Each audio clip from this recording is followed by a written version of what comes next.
జాతక దోషాలకు శివదీపంతో పరిష్కారం ఉందని హిందూ ధర్మంలో విశ్వాసం ఉంది. ముఖ్యంగా సోమవారం రోజున చేసే ఈ చిన్న దీపారాధనకు గొప్ప ఆధ్యాత్మిక శక్తి ఉందని పురాణాలు చెప్తాయి. పరమశివుడికి ప్రీతికరమైన ఈ రోజున ఉదయం లేదా సాయంత్రం శుభ సమయాల్లో భక్తితో దీపం వెలిగిస్తే మన జీవితంలోని అడ్డంకులు క్రమంగా తొలగిపోతాయని అంటారు. ముందుగా శరీర శుభ్రతతో పాటు మనసును కూడా నిర్మలంగా ఉంచుకోవాలి.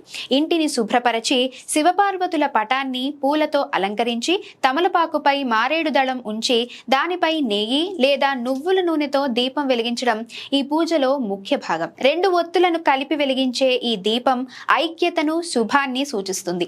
దీపం వెలుగుతుండగా పువ్వు ఉన్న లవంగాన్ని చేతిలో ఉంచుకొని మన కష్టాలు, దోషాలు తొలగిపోవాలని హృదయపూర్వకంగా స్వామివారిని ప్రార్థించాలి. ఆ తరువాత ఆ లవంగాన్ని దీపంలో వేయడం ద్వారా మన బాధలను శివునికి సమర్పించినట్లవుతుంది. ఈ విధంగా నమ్మకంతో చేసిన ఆచరణ మనలో ధైర్యాన్ని పెంచి జీవితాన్ని సానుకూల మార్గంలో నడిపిస్తుంది.